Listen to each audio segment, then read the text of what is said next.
তদং দেবীং রামকৃষ্ণং জগদ্গুরুং পাদপদ্মে তয়ো শ্রিত্বা প্রণমামি মুহুর্মুহুঃ।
আমরা গতদিন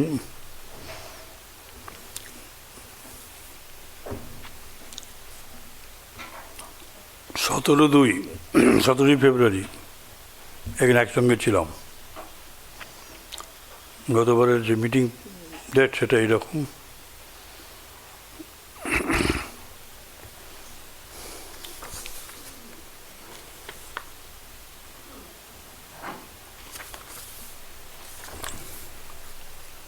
না, তার 25 তারিখে ছিলাম, 25/2।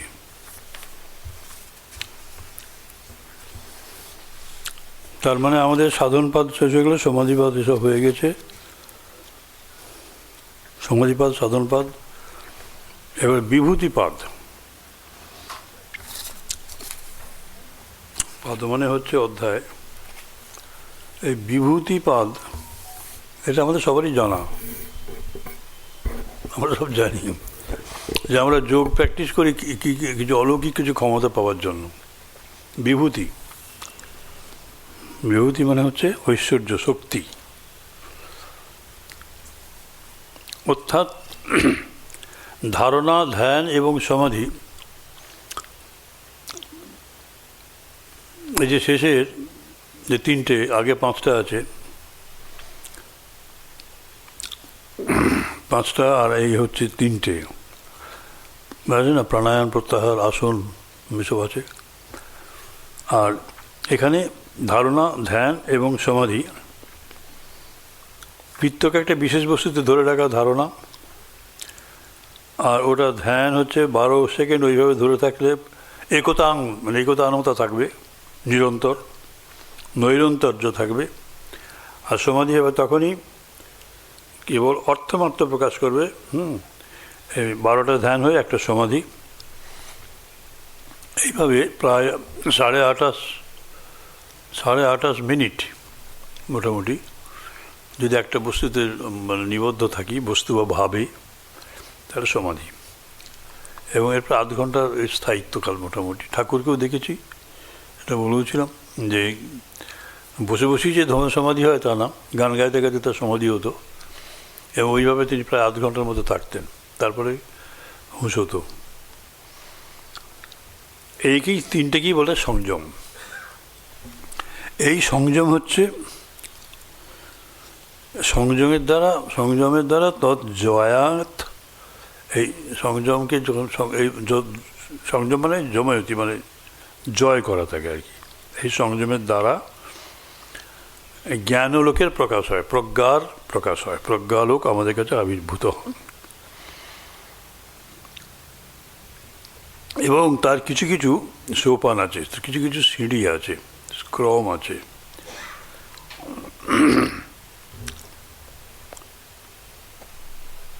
এই যে যম, নিয়ম, আসন, প্রাণায়াম, প্রত্যাহার, এই যে 5টা বিষয় বলেছি, এগুলি হচ্ছে ক্রমের একটা অংশ। এটা হচ্ছে বহিরঙ্গ সাধন। অন্তরঙ্গ সাধনের মধ্যে পড়ে যাচ্ছে ধারণা, ধ্যান এবং সমাধি। খুব সোজা বুঝতে।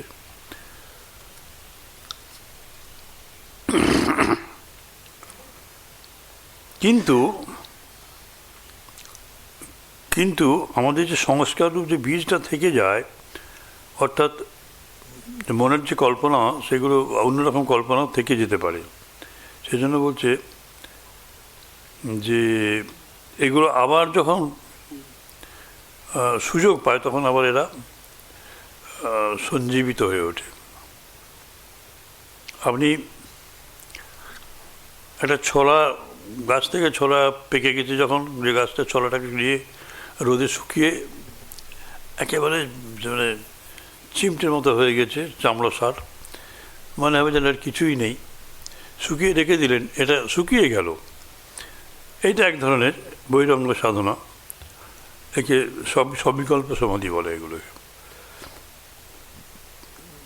কিন্তু আবার জল পেলে পরে কিন্তু ওটা ফুলে উঠবে, আবার বীজ হবে, ওখানে গাছ বেরোবে।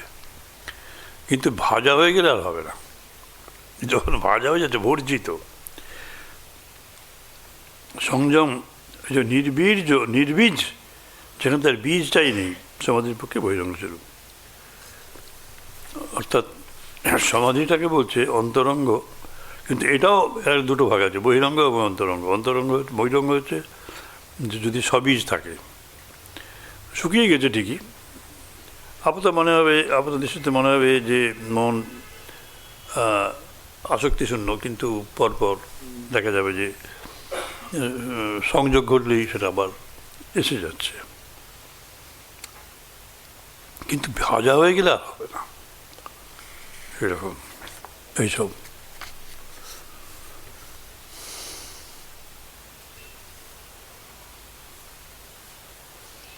অর্থাৎ সমস্ত কিছু যে নিরোধ হয়ে যায়, অবসান হয়ে যায়, নাশ হয়ে যায়, সেটি হচ্ছে নিরোধ পরিণাম।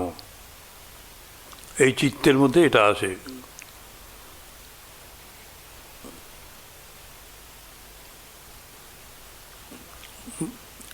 অর্থাৎ এর যখন উত্থান সম্ভব না, উত্থান এবং নিরোধ সংস্কার, এগুলো আবির্ভাব এবং নাশ যখন হয়ে যায়, তখনই কিন্তু নিরোধের পরিণামটা আসে। আর এটা অভ্যাসের দ্বারা এটা স্থির হয়। এইটা একটা সমস্যা। আমাদের ইয়েতে যোগ ফিলোজফিতে একটা শব্দ আছে, সমাধি পটুতা। মানে সবিকল্প সমাধি হতে হতে বারবার যখন হয়, হয়তো ঠাকুরের দেখা গেছে প্রথম যখন সমাধি হয় তখন খুব অনেক চেষ্টা চরিত করে হয়েছে, তারপর যখন হতে শুরু করলো, মুহুর্মুহু সামান্য একটা উত্তেজনা এলে পরই সমাধিস্থ হয়ে যাচ্ছেন। একটা গানের মধ্যে সেরকম একটা ভাব এলেই, অর্থাৎ সমাধি পটুতা লাভ হচ্ছে, সমাধি পাঠক হয়ে যাচ্ছে, দক্ষতা আসছে। এটাই বলছেন যে অভ্যাসের দ্বারা স্থির হয়, স্থিরতা ঠিক হয়, এবং একাগ্র করা ওটা সহজ হয়ে ওঠে।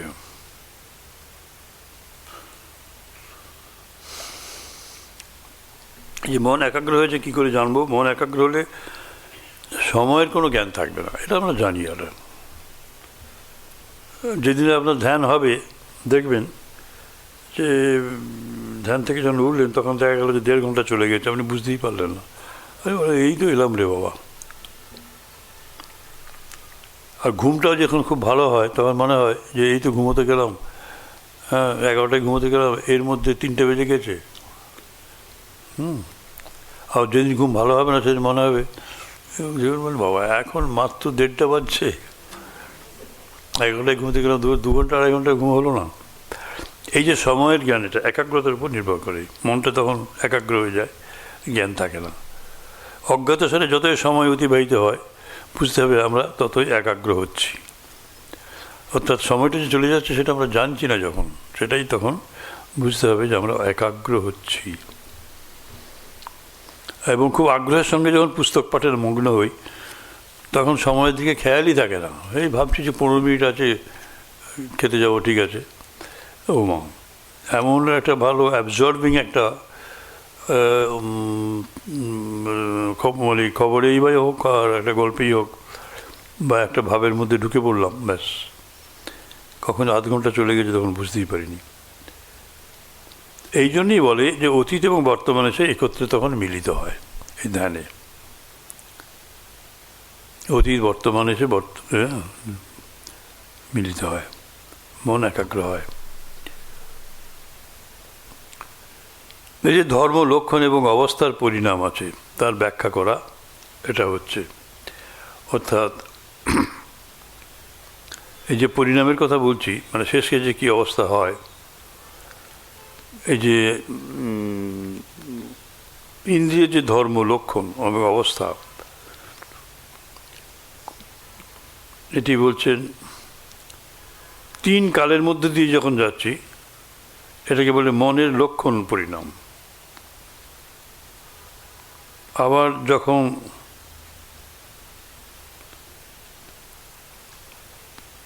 মনের মধ্যে দিয়ে যাচ্ছি, মনটা যখন সংস্কারদের আচ্ছন্ন হচ্ছে, যখন দুর্বল হচ্ছে, আবার যখন সবল হচ্ছে, এই অবস্থার পরিণাম, তার লক্ষণ পরিণাম, অবস্থার পরিণাম,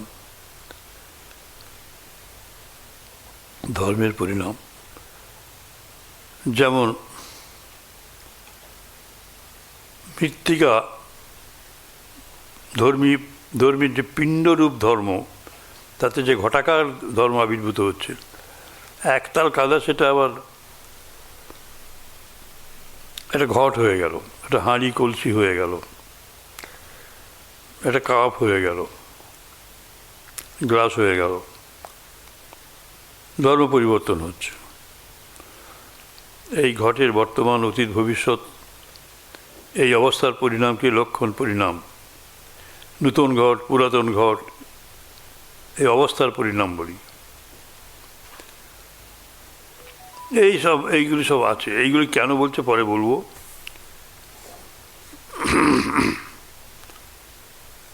ভিন্ন ভিন্ন পরিণাম হওয়ার কারণ ক্রমের বিভিন্নতা।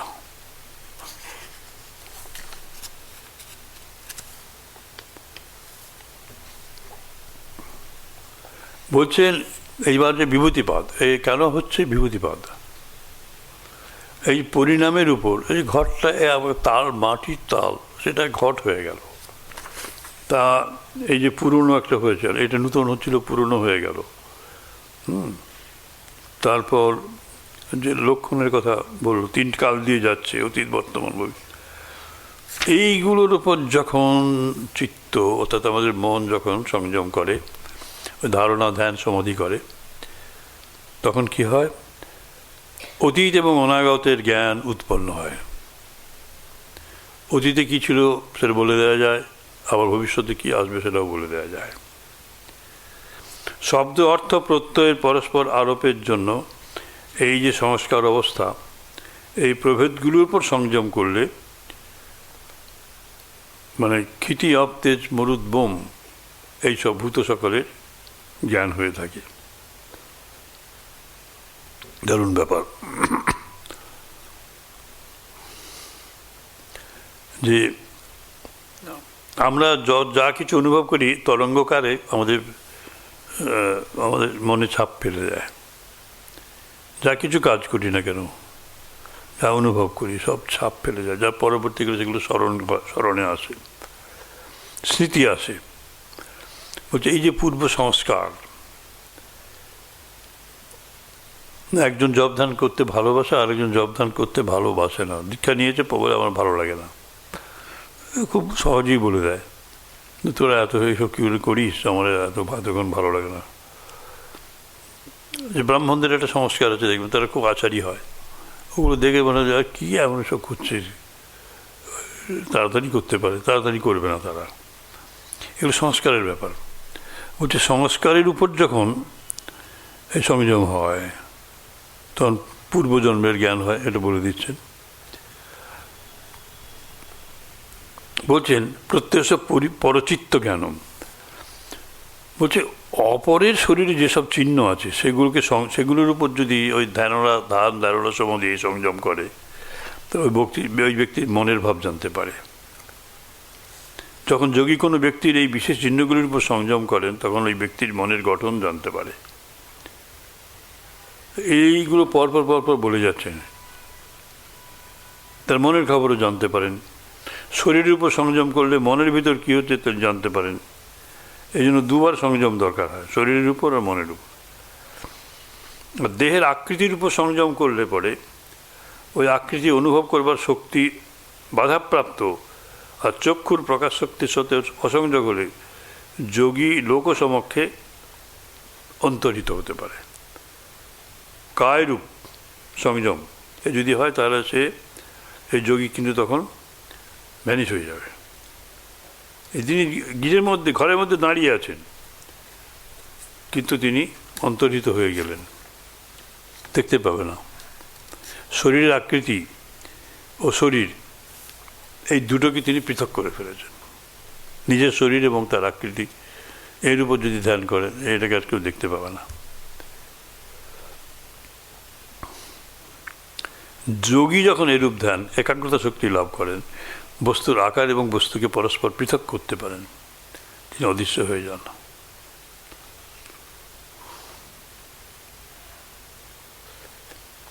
আচ্ছা, এইবার বলছেন যে কর্ম দু প্রকারের। এক প্রকার কর্ম হচ্ছে শীঘ্র ফল দেয়, অন্য বিলম্বে ফল দেয়। স্ব-উপক্রম এবং নিরুপক্রম কর্ম, তাতে যদি সংযম করে তাহলে কি হবে? অরিষ্ট নামক মৃত্যু লক্ষণ সমূহের উপর সংযম প্রয়োগ করলে যোগী তার দেহত্যাগের ঠিক সময়টা বলে দিতে পারেন, এই সময় মরবে।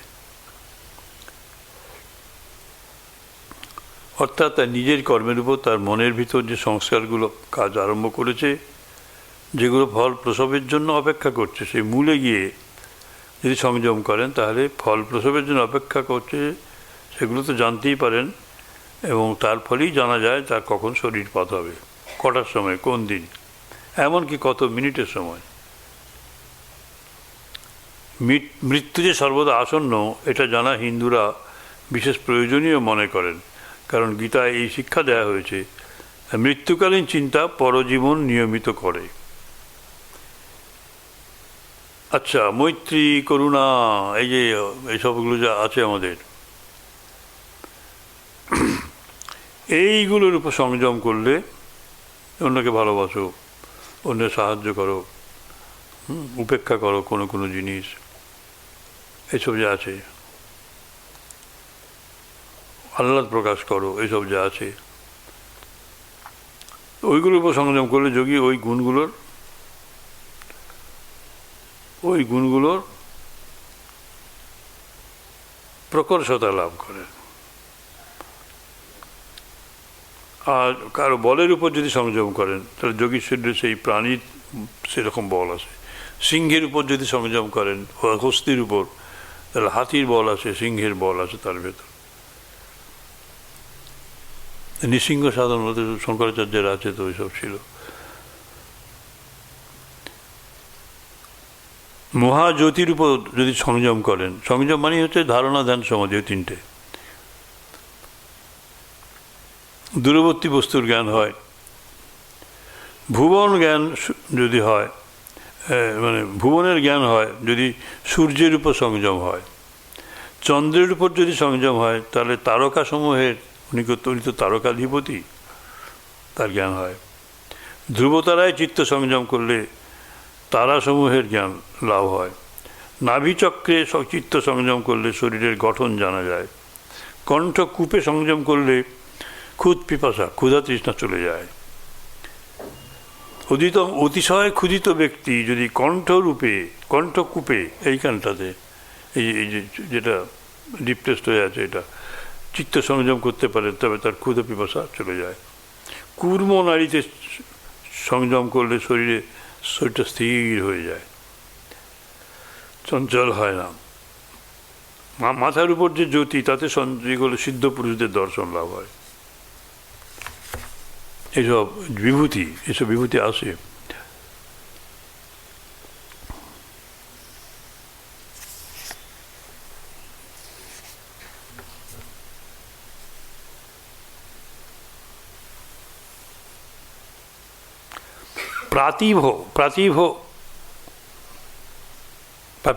প্রাতিভাত বা সর্বম, প্রাতিভা শক্তির দ্বারা সমুদয় জ্ঞান লাভ হয়। এই পবিত্রতার দ্বারা লব্ধ জ্ঞান বিশেষ আছে। কোনো প্রকার সংযম ছাড়াই তারা এই সমুদয় জ্ঞানের লাভ হয় তাদের। যখন মানুষ উচ্চ প্রতিভা শক্তি লাভ করে তখন তিনি মহা আলোকপ্রাপ্ত হন, তিনি সব স্পষ্ট দেখতে পান। এখানে কোনো সংযম ছাড়াই এটা হয়। এটা হচ্ছে একটা অদ্ভুত ব্যাপার। প্রাতিভ মানে এটা বাংলা মানে হচ্ছে অলৌকিক, অসাধারণ তার বুদ্ধি। যেমন ধরুন রামানুজম যিনি মানে গণিতাচার্য ছিলেন, তিনি তো মুখে মুখে সব করে দিতেন। 60-65টা সংখ্যা সে মুখে বলে দিলেন তার গুণফল কত, এরকম কী করে পরপর বলে লিখে যাও এটা। মানে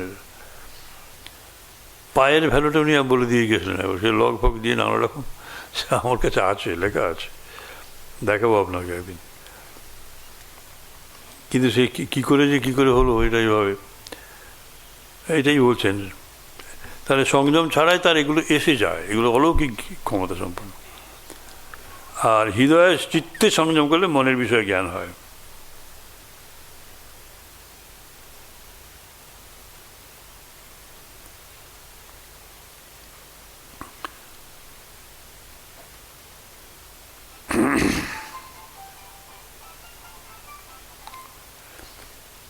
এই যে আমাদের ভেতরে যে চৈতন্যরূপ যে পুরুষ আছেন, আর তাকে জানবার জন্য যে বুদ্ধির বিশেষ প্রয়োজন,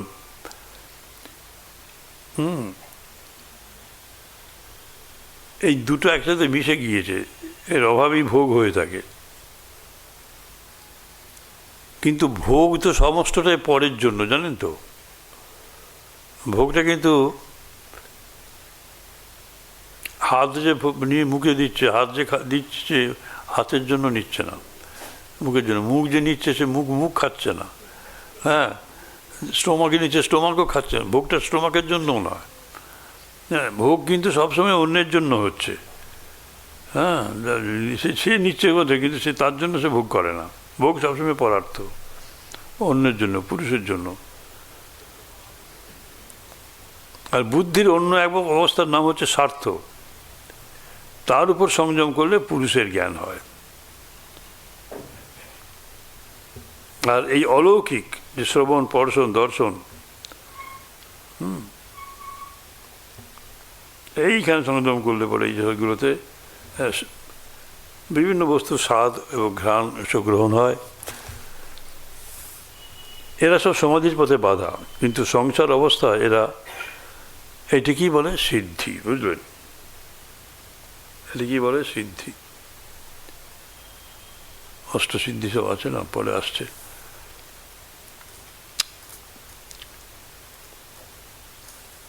এগুলো সব বাধা, সমাধির পথে বাধা। সমাধৌ অপসর্গ।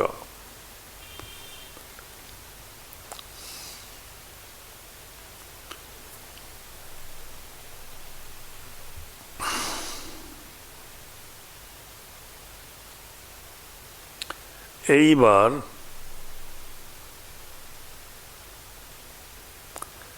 তিনি যদি এইসব শক্তিগুলো লাভ করতে চান কোনো যোগী, তাহলে তার অগ্রগতি ব্যাহত হয়।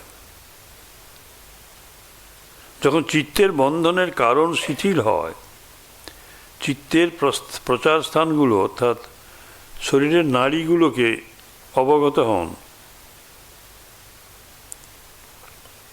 এই যে একটা সংযম, তখন তিনি অপরের শরীরে প্রবেশ করতে পারেন, কায়ব্যূহ রচনা করেন। শঙ্করাচার্য করেছিলেন, মৃতদেহ শরীরে তিনি ঢুকে গেলেন। অন্য যোগী অন্য এক দেহে অবস্থান করে সেই দেহে ক্রিয়াশীল থাকলেও কোনো মৃতদেহে প্রবেশ করে ওটাকে তুলে দিয়ে আবার তিনি গতিশীল হতে পারেন। অদ্ভুত ব্যাপার। তিনি অপরের শরীরে প্রবেশ করতে ইচ্ছে করলে সেই শরীরে যে শরীরটার উপর তিনি যাবেন তাতে সংযম করলেই ধারণা, ধ্যান, সমাধি সেখানে চলে যাবে।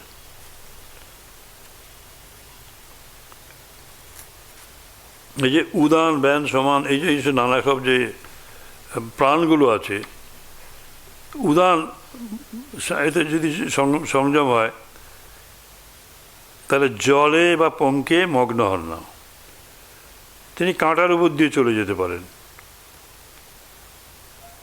জলের উপর দিয়ে হেঁটে চলে যেতে পারেন, কিচ্ছু হবে না, কিন্তু তিনি ইচ্ছা মৃত্যু হন। সমান জয়াত উদান সমান এইসব আছে, তিনি জ্যোতির দ্বারা বেষ্টিত হয়ে থাকেন।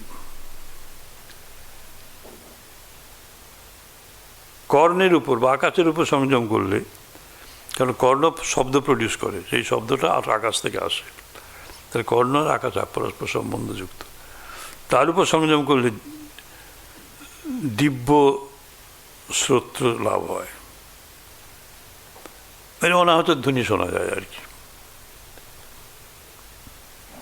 বহুদূরের শব্দ তিনি শুনতে পান, যেটার কোনো কারণ খুঁজে পাওয়া যায় না। ড্রাম পিটলে শব্দ হয়, এখানে কিছুই পিটছে না, কোথাও কিছু নেই, শব্দ একটা আসছে। শরীর এবং আকাশের উপর সম্বন্ধ করলে যোগী আকাশের মধ্য দিয়ে গমন করতে পারেন, ওই হনুমানজির মতো ঝুড়ি ঝুড়ি চলে যাবে, তাকে দেখানো যেতে পারে।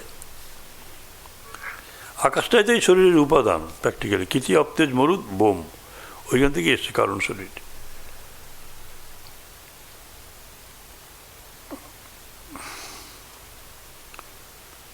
আকাশের ন্যায় লঘুতা প্রাপ্ত হয়ে যান এবং বায়ুর মধ্যে দিয়ে যেখানে ইচ্ছে যান।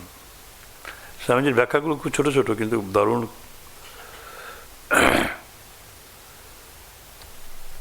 বোধগম্য, খুব পয়েন্টেড, তীক্ষ্ণ বটে।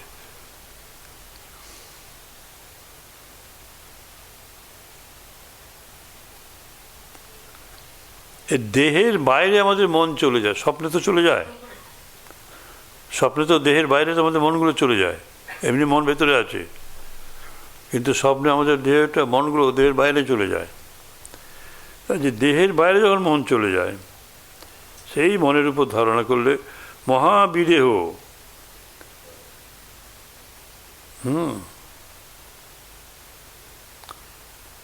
তাতে করে কি হয়, তখন আমরা কিন্তু এই মহাবিদেহই সরি করি। আমাদের যে আবরণ সবগুলো আছে, প্রকাশ করার জন্য যে আবরণগুলো আছে, দেহ টেহগুলো ফিজিক্যাল, এগুলো সব হয়ে যায়। বলছেন মহাবিদেহ আছে।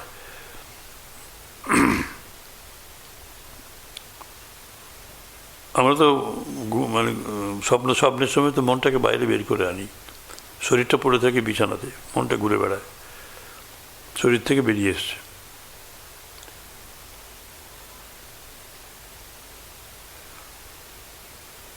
এখন মন অজ্ঞতাবশত বিবেচনা করে যে সে এই দেহের ভিতর থেকে দিয়েই কাজ করছে, কিন্তু তা তো নয়। দেহ যখন তার নেই দেহে, তিনি যখন দেহেতে নেই, মন যখন আমার দেহেতে নেই, তখন তো কাজ করছে, সে ঘুরে বেড়াচ্ছে চারদিকে, ছুটছে, নাচছে, সব করছে। বলছেন মন অজ্ঞতাবশত বিবেচনা করে যে সে দেহের ভিতর দিয়ে কাজ করছে। যদি মন সর্বব্যাপী হয়, তো আমি কেবল এক প্রকার স্নায়ুমণ্ডলীর দ্বারা আবদ্ধ থাকবো কেন? এই অহংকে একটা শরীরেই আবদ্ধ করে রাখবো কেন? সুতরাং এর তো কোনো যুক্তি নেই। যোগী চান যেখানে ইচ্ছা সেখানে তিনি আমিত্ব অনুভব করবেন, অদ্ভুত ব্যাপার। আপনার শরীরে গিয়ে ঢুকে পড়ল, তো মহা মুশকিল। তাই তো করে, ওই যখন কায়ভোগ করেন, মৃতদেহের মধ্যে ঢুকছে, আর অন্য শরীরেও ঢুকতে পারেন।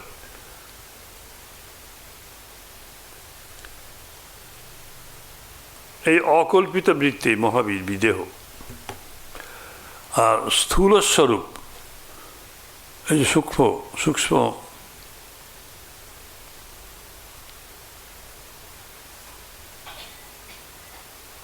অন্যয় এবং অর্থবত্ত, এই কয়েকটির উপর সংযম করলে ভূত জয় হয়।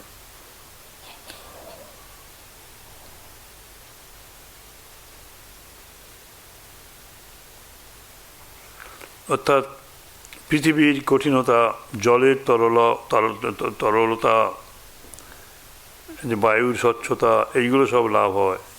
সত্য রজতম প্রত্যেক ভূতে রয়েছে, অর্থবত্ত, বিশেষ বিশেষ ভোগ প্রদান সামর্থ্য।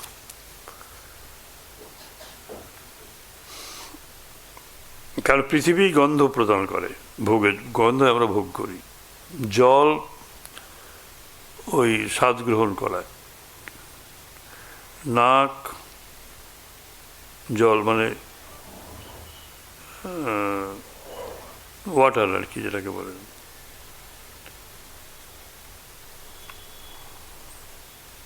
পৃথিবী গন্ধ, জল হচ্ছে স্বাদ, এরকম সব আছে। তো আকাশ শব্দ শোনায়, বায়ু স্পর্শ অনুভব করায়, সব ভোগ সামর্থ্য, অর্থবত্ত। তাতে অনিমাতি সিদ্ধি, অনিমা প্রভৃতি সিদ্ধি আবির্ভাব হয়, কায় সম্পদ লাভ হয়, সমুদয় শারীরিক ধর্মের অনভিঘাত হয়, অর্থাৎ ধ্বংস হয় না।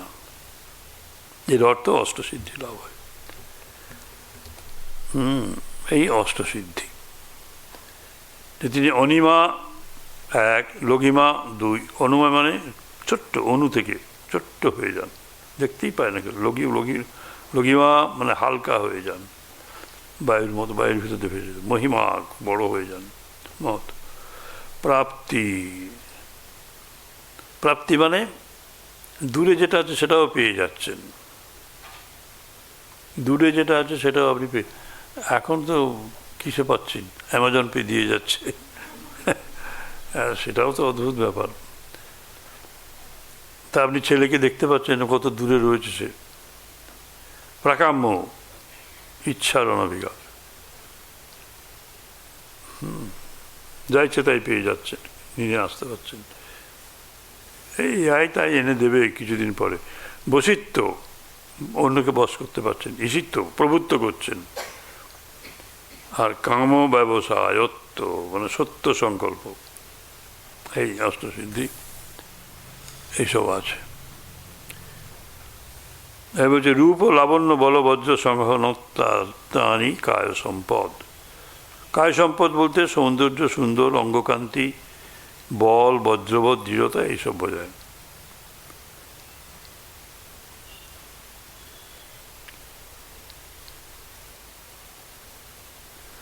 আর যোগী যদি ইচ্ছা না করেন তাহলে কি হয়, এই কায় সম্পদ মানে এগুলো বজ্রবৎ দৃঢ় হয়ে যায়। সৌন্দর্যতাও দৃঢ় হয়, সুন্দর অঙ্গকান্তি দৃঢ় হয়, বল শক্তি এসব দৃঢ় হয়, তার অঙ্গ প্রত্যঙ্গ ভিতরের সব কলকবজা, হার্ট টার্ট সমস্ত কিছু, হার্ট, লিভার, কিডনি সবই দৃঢ় হয়, এবং যেন শরীরটা অবিনাশী হয়, মানে বহুকাল বেঁচে থাকতে পারে। এই যে বিভীষণ টিভীষণ এখনও তো বেঁচে আছেন বলেন, এরা সব বেঁচে আছেন। তা এটাই বলছেন, রূপ লাবণ্য বল বজ্র হননত্তানি কায় সম্পদ। বলে শরীরটাই তখন এই যোগীদের কাছে অবিনাশ। তার ইচ্ছে করলে এটা চেঞ্জ করতে পারে, নাও পারে, তবে কিছুই তার শরীর বিনাশ করতে পারে না কাল।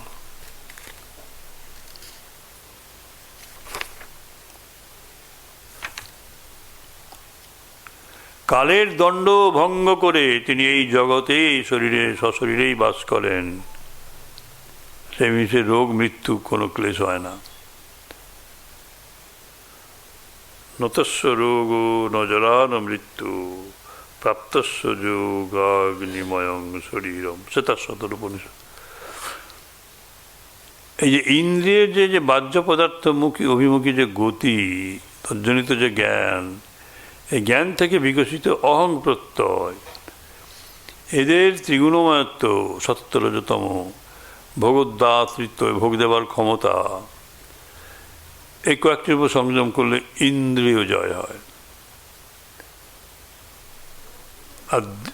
আর দেহ, তার থেকে দেহে মনের ন্যায় বেগ, ইন্দ্রিয়গণের দেহ নিরপেক্ষ শক্তি লাভ, প্রকৃতি জয় হয়। অর্থাৎ মনের উপর কন্ট্রোল আছে। ইন্দ্রিয় সংযমের দ্বারাও এরকম হয়, কায় সম্পদ লাভ হয়, শরীরটা অজর অমর হয়ে থাকে। সত্য পুরুষ অন্যতাখ্যাতি মাত্র সর্বভাবাধি তৃত্বং সর্বজ্ঞাতৃত্বঞ্চ। পুরুষ ও বুদ্ধির পরস্পর পার্থক্য বিজ্ঞানের উপর চিত্ত সংযম করলে সকল বস্তুর উপর অধিষ্ঠাতৃত্ব সর্বজ্ঞত্ব লাভ হয়, জ্ঞাতৃত্ব লাভ হয়। আগে বলেছি।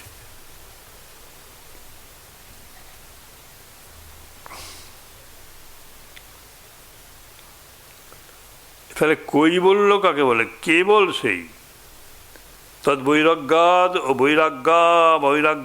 বৈরাগ্যাদপি দোষ বীজ ক্ষয়ে কৈবল্যম। যদি তাদের বৈরাগ্য মানে এগুলোকে যদি ত্যাগ করতে পারা যায়, এই সমস্ত কিছু অষ্টসিদ্ধি দোষের বীজ ক্ষয় হয়ে যায়, তখন কৈবল্য লাভ হয়। এই অবস্থায় সাধক কৈবল্য লাভ করেন, স্বাধীন এবং মুক্ত হন। কেবল, অনলি দ্যাট, কেবল ওইটাই আছে, আর নাই। কৈবল্য মানে ক্লীবতা নয়, কৈবল্য কেবল, কেবলের ভাব, অনলি দ্যাট, নাথিং এলস। তৎ তৎ এইব।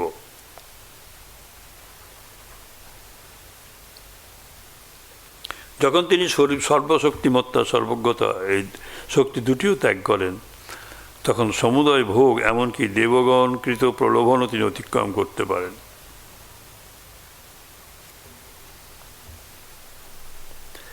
কিন্তু সর্বব্যাপিত্বের কথাটা বলছেন না। এই দুটো ত্যাগ করে তিনি ব্রহ্মজ্ঞানে প্রতিষ্ঠিত হয়ে যান। সর্বজ্ঞতা আর সর্বশক্তিমত্তা এ তো ঈশ্বরের বৈশিষ্ট্য। ব্রহ্মের তো সচ্চিৎ আনন্দ।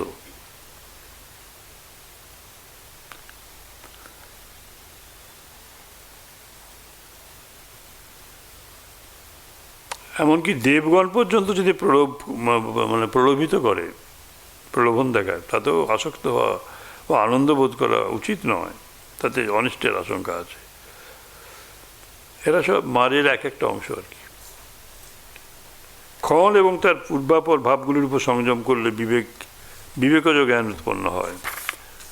আর জাতি, লক্ষণ, দেশ এদের পৃথক করা যায় না, সেজন্য তুল্যবোধ হয়। এইসব বলে যাচ্ছেন। যে বিবেক জ্ঞান সকল বস্তু ও বস্তুর সর্ববিধ অবস্থাকে যুগপৎ গ্রহণ করতে পারে, তাকে তারক জ্ঞান বলে। তারক জ্ঞান, ত্রাণ করে আর কি, তারক। সংসার থেকে, জন্মমৃত্যু সংসার থেকে তারণ করে। তারক জ্ঞান মানে কৈবল্য আর কি ওটাই। যে বিবেক জ্ঞান বস্তু ও বস্তুর সর্ববিধ অবস্থাকে একসাথে গ্রহণ করতে পারে, আলাদা আলাদা না। তাই হয় একত্র দর্শন মানেই তাই গভীর ঘুমে যাওয়া অবস্থা হয়। যখন সত্য ও পুরুষের শুদ্ধির সমতা হয়, তখনই কৈবল্য লাভ হয়। এই কৈবল্যই আমাদের লক্ষ্য। কেবল মানে শুদ্ধ, কেবল ওই শুদ্ধতা।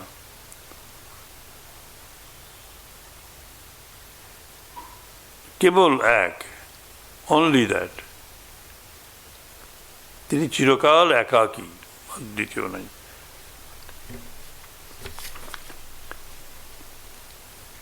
কৈবল্যপাদ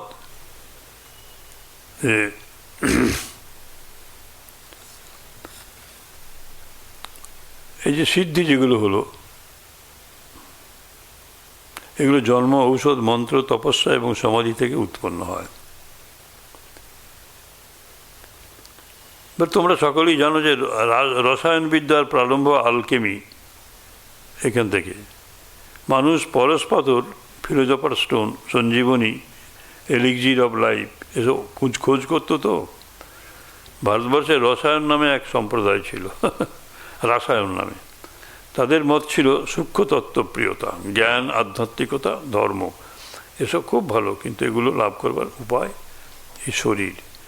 যদি মধ্যে মধ্যে শরীর ভগ্ন, মৃত্যুগ্রস্ত হয়, তবে চরম লক্ষ্যে পৌঁছতে অনেক সময় লাগে। মনে করো কোনো ব্যক্তি যোগ অভ্যাস করতে করতে করতে বা আধ্যাত্মিক ভাবাপন্ন হতে ইচ্ছুক, কিন্তু যথেষ্ট উন্নতি করতে না করতে তার মৃত্যু হলো। তখন সে আর এক দেহ নিয়ে পুনরায় সাধন করতে আরম্ভ করলো, আবার তার মৃত্যু হলো। এইরূপে পুনঃ পুনঃ জন্মগ্রহণ ও মৃত্যুতেই তার অধিকাংশ সময় তো নষ্ট হয়ে গেল। যদি শরীরকে এভাবে সবল ও নিখুঁত করতে পারা যায় যে ওর জন্ম মৃত্যু একেবারে বন্ধই হয়ে গেল, তাহলে আধ্যাত্মিক উন্নতি করবার অনেক সময় পাওয়া যাবে। আবার ছোটোবেলা থেকে শুরু করতে হচ্ছে না প্রত্যেকবার। এই কারণে এই রাসায়নেরা বলেন প্রথমে শরীরটাকে সবল করো। তারা বলেন শরীরকে অমর করা যেতে পারে। এটা আগে তো বললাম ওগুলো কীভাবে হয়।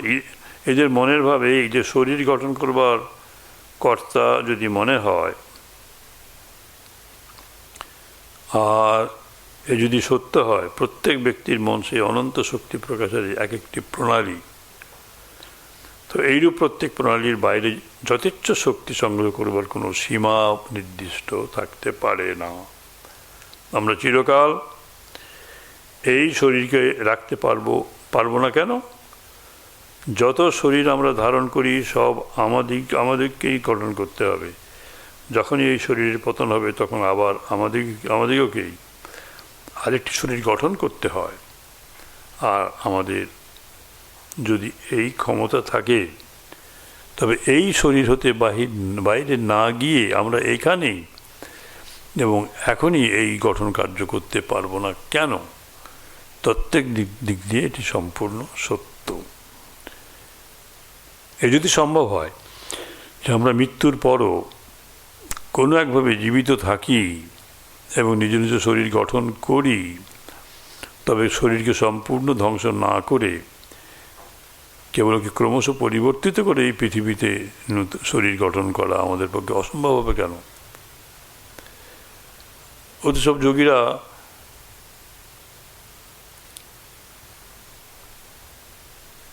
মানে অগ্নি করলে অগ্নি জেলে তাদের নিজের শরীরটা ধ্বংস করে সেখান থেকে আবার নতুন বডি বের করে নিয়ে আসছে।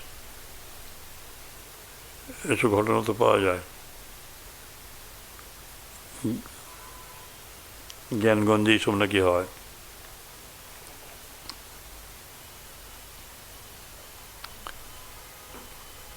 যে কোনো শরীর তিনি গ্রহণ করতে পারেন, অজগরের শরীরে শরীর গ্রহণ করে আসছেন, এরকম আওয়াজ হচ্ছে। বাবরে বাপ, এই যে রাসায়ন সব বিদ্যা। মন্ত্রশক্তি আছে এখানে, তপস্যা আছে, সমাধি আছে, এসব আছে। এই যে জাত্যন্তর পরিণাম ও প্রকৃত্যা পুরাত, এটা একটা আমাদের এই সৃষ্টিতত্ত্ব ব্যাখ্যা করে যাচ্ছেন পতঞ্জলি। বলছেন প্রকৃতির আপূরণের দ্বারা এক জাতি অন্য এক জাতিতে পরিণত হয়।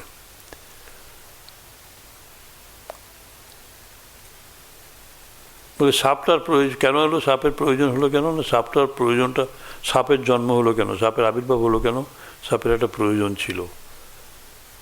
যে দেখবেন যে মাগুর মাছ, শিঙ্গি মাছ, পাকাল মাছ, বান মাছ, এই করতে করতে সাপ এসে গেল। এইটাই হলো না কেন? এটা এসে গেল। তো সাপ থেকে আবার পা এলো, গরুর যেগুলো গোসাপ তাদের হাত পা এলো। এটা প্রয়োজন ছিল তাই এলো। প্রকৃতিটি যখনই শূন্যস্থান আসবে পূরণ করবেই। এক জায়গায় যদি বায়ু যদি আগুন জ্বলে দেখবেন আবার বায়ু উপরে যাচ্ছে গরম হয়ে, অন্য জায়গা থেকে বায়ু ছুটে গিয়ে সেখানে পূরণ করে।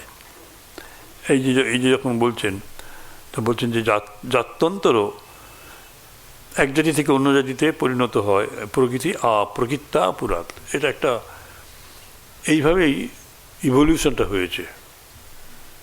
স্বামীজি এইটা খুব সুন্দর বলেছেন যে ওরা তো ব্যাখ্যাটা দিতে পারেনি ডারউইন, এইভাবে অ্যামিবা থেকে এইভাবে হয়ে যাচ্ছে। কেন হচ্ছে? বাঁদরের প্রয়োজনটা ছিল, তারপর বাঁদর থেকে শিম্পাঞ্জি আসবে, শিম্পাঞ্জি থেকে মানুষের আবির্ভাব হবে, মানুষ এলো। এবার মানুষের ভেতর থেকে নানা রকম সত্য রজতম এইসব প্রয়োজনগুলো, এগুলো নেই, এগুলো আসছে।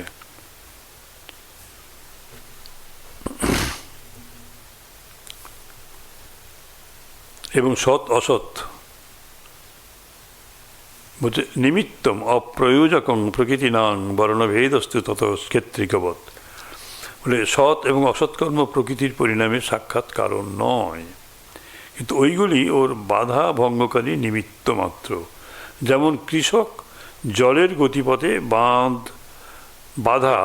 বাঁধ ভাঙিয়ে দিলে জল নিজেই সবশেই প্রবাহিত হয়।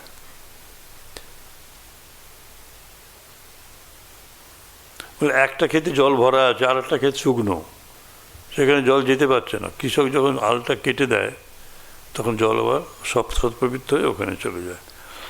ওই যে ওটা পূরণ করবার জন্য ওকে যেতেই হবে। এইভাবে বলছেন সৎ অসৎকর্ম প্রকৃতির পরিণামের সাক্ষাৎ কারণ নয়, বাধা ভঙ্গকারী নিমিত্ত মাত্র। গতিপথে বাঁধ ভেঙে দিলে সেটা ক্ষেত্রিকবৎ। সেই জন্যই বলছেন যে সর্বপ্রকার উন্নতি এবং শক্তি পূর্ব হতেই প্রত্যেকের ভিতর রয়েছে। এটা স্বামীজির তত্ত্ব, এটা ব্যাখ্যাটা সুন্দর। এটাই স্বামীজির একমাত্র তত্ত্ব, পূর্ণতা মানুষের অন্তর্নিহিত ভাব। কেবল ওর দ্বার রুদ্ধ হয়ে আছে, প্রবাহিত হবার পথ পাচ্ছে না। এই ব্যাখ্যা কোথাও পাওয়া যাবে না। এসব পণ্ডিতরা এইসব দেননি, বড় বড় পণ্ডিত এরকম ব্যাখ্যা। যদি কেউ ওই বাধা সরাইয়া যেতে পারে তবে প্রকৃতি শক্তি সবেগে প্রবাহিত হবে, তখন মানুষ তার নিজস্ব শক্তিগুলো লাভ করে। এই প্রতিবন্ধক অপসারিত হলে প্রকৃতির শক্তি অপ্রতিহতভাবে ভেতরে প্রবেশ করে, তখন দুষ্ট লোক সাধু লোক হয়ে যায়। অর্থাৎ আমার ভেতরে যে ইভিল প্রপেন্সিটিটা রয়েছে সেটা সরে গেলে পরই ওই ভাবটা চলে আসবে, আর কেউ অন্যভাবে কেউ দেবে না। রত্নাকর দস্যু তারও ভেতরে এই ভাবটা এলো। কি এলো? উনি বললেন যে আমি তো করছি ওদের জন্য, ওরা তোমার ভাগ নেবে। বলে তোমার কেউ ভাগ নেবে না, তোমাকে নিত। ছেলে মেয়ে, বাবা মা স্ত্রী সবাই বললো যে তোমার তো আমাদের প্রতিপালন করা কর্তব্য, তুমি করছো। তখন গেলেন, তো ওই প্রতিবন্ধকতাগুলো সরে গেল, বাল্মীকির আবির্ভাব করলো।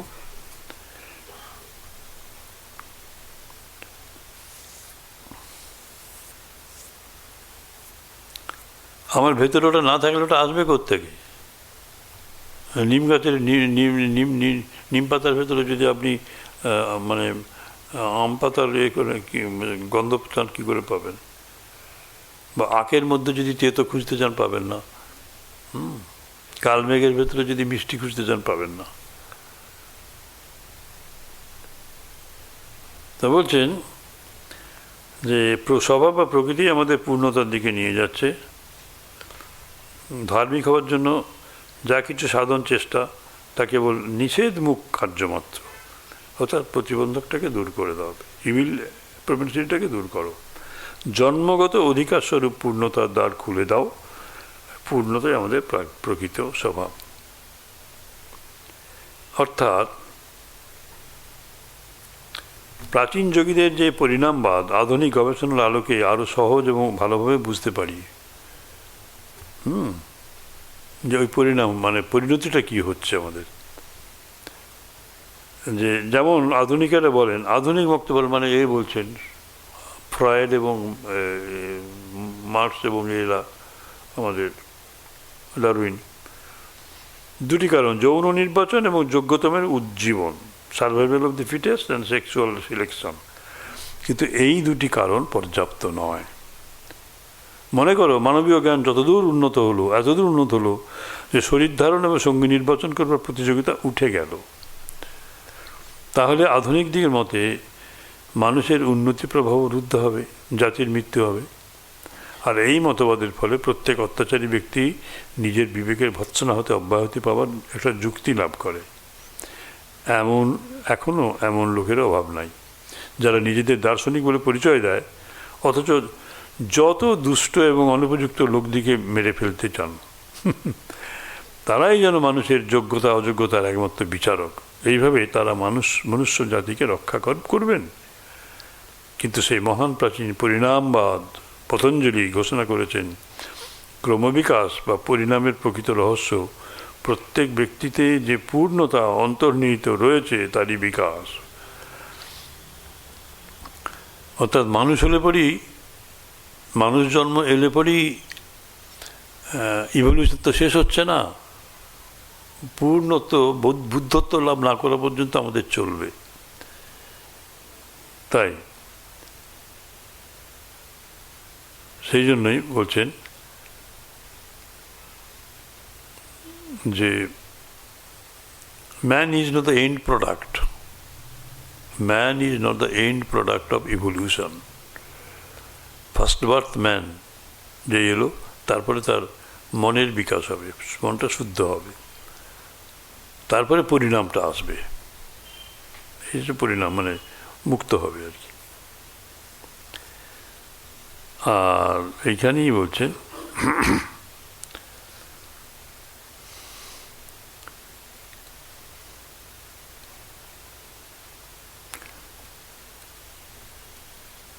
আর স্বামীজি যে বলছেন পশুর ভিতর মানুষ চাপা রয়েছে, যেমন দ্বার উন্মুক্ত হয় তেমনি এই যে প্রতিবন্ধকতা দূর করো, সবাইকে মানুষ বেরিয়ে আসবে। যেমন আলের জল কেটে দিলে পরে, আলটা কেটে দিলে জলটা সবেগে যায়, তখন মানুষের ওই যে গুরু সেটা করে দিলেন, নারদ এসে রত্নাকরের তাকে তপস্যায় বসিয়ে দিলেন, তার মধ্যে সবেগে প্রবেশ করলো কে? দেবতা। এই জ্ঞান এই অর্গলগুলো ভেঙে ফেলে, তখনই দেবতা প্রকাশ হন। অদ্ভুত কথা, এবং এটি আমাদের খুব প্রয়োজনীয় তত্ত্ব আমাদের কাছে, এটি খুব ভালো ভালো জিনিস।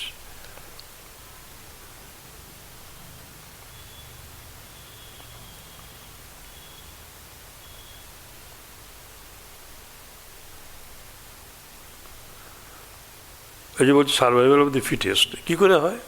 সাহায্য করো সকলকে এইভাবে উন্নত হওয়ার জন্য। সার্ভাইভাল অফ দি ফিটেস্ট মানে যে দুর্বল তাকে মেরেই ফেলবে নাকি? তোমরা মেরেই তো ফেলছো।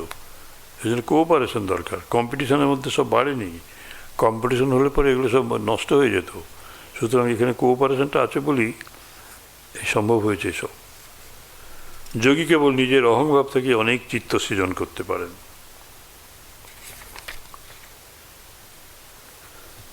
যদিও ভিন্ন ভিন্ন সৃষ্ট মনের কার্য নানা প্রকার, কিন্তু সেই এক আদি মনই সবগুলির নিয়ন্তা।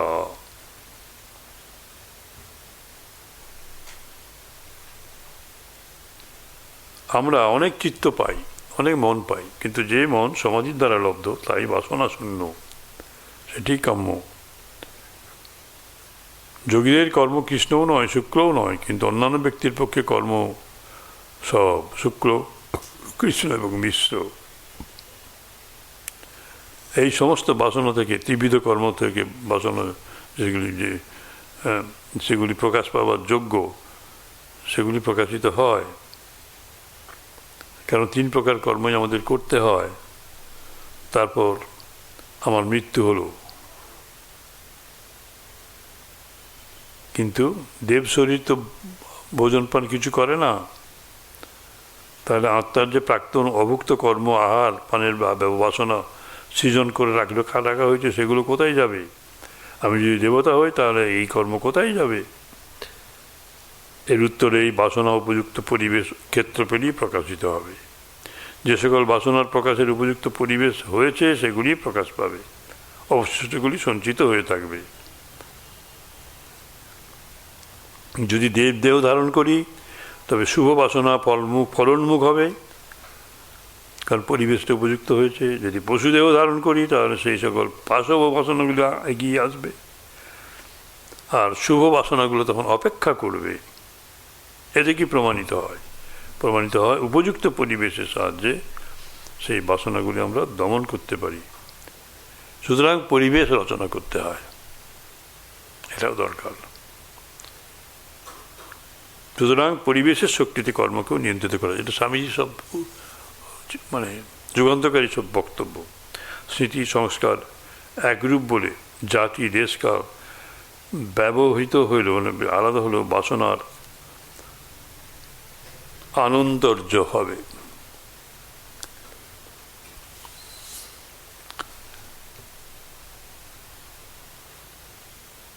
অর্থাৎ বাসনা কাজ করবে। সুখের বাসনা নিত্য বলে বাসনাও অনাদি। বাসনার ভোগের কিন্তু আদি নাই। প্রত্যেক নূতন ভোগই পূর্বভোগের দ্বারা আমাদের চিত্তে এক প্রকার প্রবণতা উৎপন্ন করে।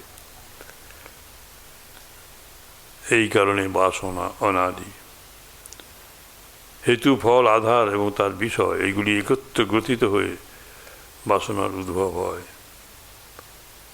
বস্তুর ধর্ম বা গুণ সকলই বিভিন্ন রূপ ধারণ করেছে বলে অতীত ভবিষ্যৎ দেখতে না, বর্তমানে দেখতে না পেলেও আমাদের ভেতরে কিন্তু তারা তাদের স্বরূপই উপস্থিত আছে।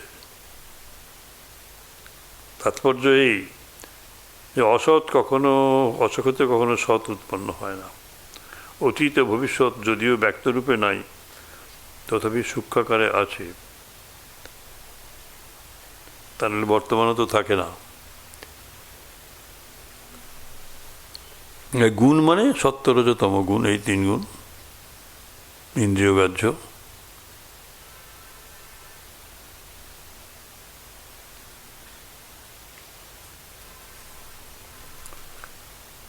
এতক্ষণ ধরে যে মতের সব কথা বলা হচ্ছে সে তো সংক্ষিপ্ত মর্ম এই জগৎ মনোময় এবং ভৌতিক, এই দুটোই। ভৌতিক মানে ভূত, মানে এই শরীর ভিত্তিক আর কি, শরীর কেন্দ্রিক। ভূত মানে ঘোষ নয়। আর এই মনোময় এবং ভৌতিক জগৎ সর্বদাই যেন প্রবাহের আকারে চলেছে। এই পুস্তকখানা কি নিত্য পরিবর্তনশীল কতগুলি পরমাণুর সমষ্টি, কতগুলি বাইরে যাচ্ছে, কতগুলি ভেতরে আসছে, এটা আবর্ত স্বরূপ। কিন্তু এই একত্ববোধ কী করে হচ্ছে, যেটা এটা একইভাবে আছে এখানে, সেটি এই যে এই পুস্তক, এই পরিণামগুলি তালে তালে হচ্ছে, তালে তালে ওরা আমার মনের মধ্যে একটা প্রভাব প্রেরণ করছে। এই ব্যাপার। মন দৃশ্য পদার্থ বলে স্বয়ং প্রকাশ নয়। এটা খুব সহজ কথা। মনকে দেখা যায় তো, মনকেও পদার্থ বলে আমরা ভাবি, ম্যাটার বলে ভাবি, সেই জিনিস স্বয়ং প্রকাশ নয়।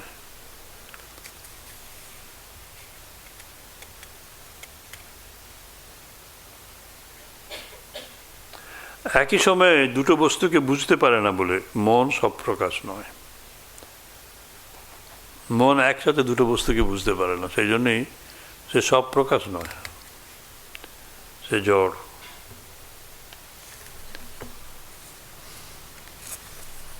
এই হলো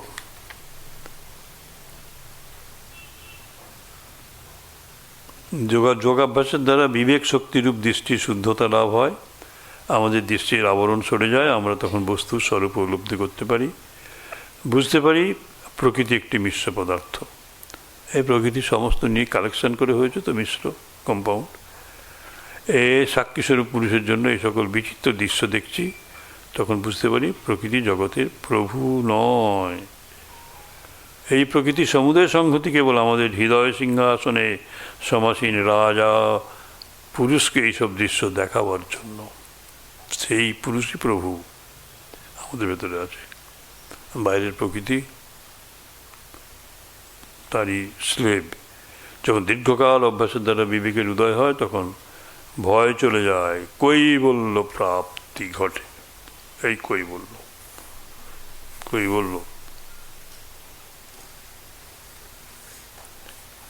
গুণগুলির কার্য শেষ হয়, সত্য-রজতম তার গুণের কাজ শেষ হয়ে যায় এবং তাদের পরিণামও শেষ হয়ে যায়।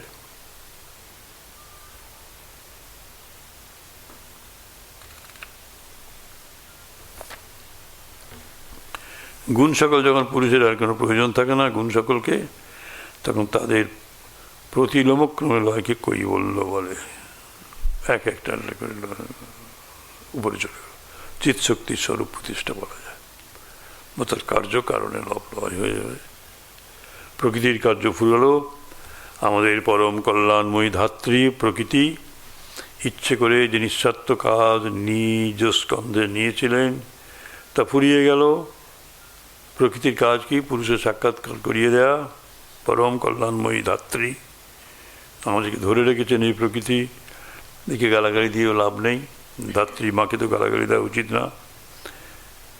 তিনি যেন আত্মবিস্মৃত জীবাত্মার হাত ধরে এই পুরুষকে আমাদের জগতের যত প্রকার ভোগ আছে ধীরে ধীরে সব করিয়ে নিচ্ছেন, যত প্রকার প্রকৃতির অভিব্যক্তি বিকার আছে সব দেখাচ্ছেন। ক্রমশ তাকে নানাবিধ শরীরের মধ্য দিয়ে উচ্চ থেকে উচ্চতর স্তরে নিয়ে যাচ্ছেন। শেষে আত্মা নিজ হারানো মহিমা ফিরে পেলেন, আর নিজ স্বরূপ পুনরায় তার স্মৃতিপথে উদিত হলো। তখন সেই করুণাময়ী জননী যে পথে এসেছিলেন সেই পথে ফিরে গেলেন। আহা, কি সুন্দর বর্ণনা!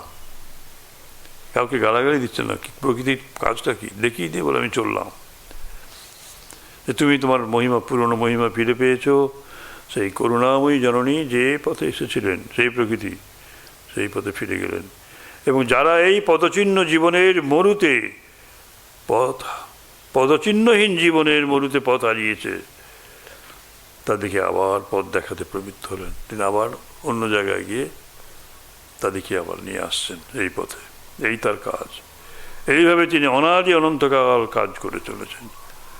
এইরূপে সুখ দুঃখের মধ্য দিয়ে, ভালো মন্দের মধ্য দিয়ে জীবাত্মারা আমরা সব অনন্ত স্রোতে প্রবাহিত হয়ে সিদ্ধি এবং আত্মসাক্ষাৎকার স্বরূপ সমুদ্রের দিকে চলেছি। যারা নিজেদের স্বরূপ উপলব্ধি করেছেন তাদের জয় হোক। তারা আমাদের সকলকে আশীর্বাদ করুন। জয় মা। হরি ওম। কি অপূর্ব সমাপ্তি, কি অপূর্ব সমাপ্তি! কবিতার মতো। স্বামীজির কি লেখা দেখুন। এইটা শেষকালে আছে, শেষের একদম। স্বামীজি এগুলো, এটা স্বামীজির নিজের রচনা, তো এ কোথায় পাওয়া যাবে না। যারা নিজেদের স্বরূপ উপলব্ধি করেছেন তাদের জয় হোক। তারা আমাদের সকলকে আশীর্বাদ করুন।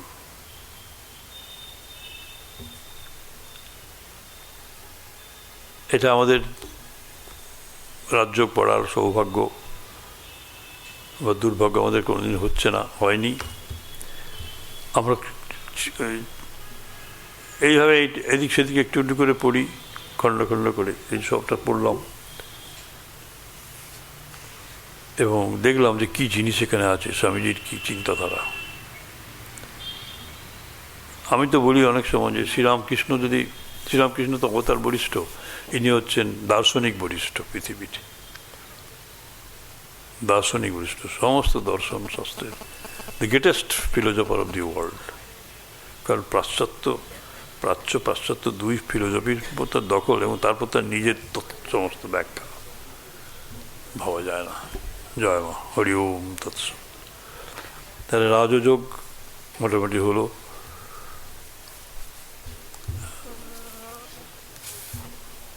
ভেবেছিলাম এটা হয়তো কমপ্লিট করতে পারবো না, কিন্তু মায়ের ইচ্ছায় এই মা, প্রকৃতি মা করিয়ে দিলেন। আপনারা সবাই ভালো থাকবেন। জয় মা। নমস্কার। এতক্ষণ